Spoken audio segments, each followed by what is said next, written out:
ఆత్మ అనేటటువంటి నిర్ణయం, ఆత్మ సాక్షాత్కార జ్ఞానం సుషుమ్నాఖ్యం మీద ఎవరికైతే దృష్టి నిలిచిందో వాడికి సులభం అంట.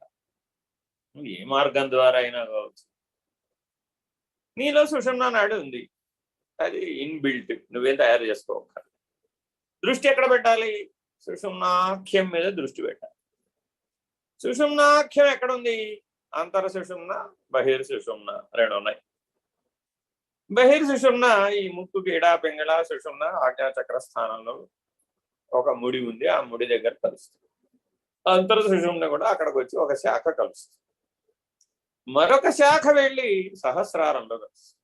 దాంట్లోంచి ఒక మూడో శాఖ కూడా వెళ్తుంది, అది వెళ్ళి బ్రహ్మరంధ్రంలోకి వస్తుంది. ఇలా త్రిపథ, ఆ సుషుమ్నాఖ్యమైనటువంటిది, ఆ సుషుమ్నకి త్రిపథ అని పేరు. దానికి గంగానది అని కూడా పేరు. సరే, పక్కన యమునా సరస్వతులు ఉంటాయి, వేడా పింగళ.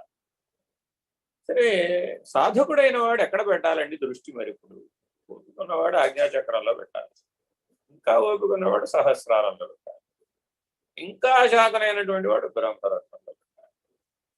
ఇలా పెట్టగలిగినట్టయితే నీకు ఇక అనుభవం కలుగుతుంది, ఆ నిర్ణయం కలుగుతుంది, ఆ శక్తి కలుగుతుంది, ఆ సామర్థ్యం కలుగుతుంది. ఏమిటండి అక్కడ కలిగే సామర్థ్యం? నిరసించగలిగే సామర్థ్యం, నిర్ణయించగలిగే సామర్థ్యం.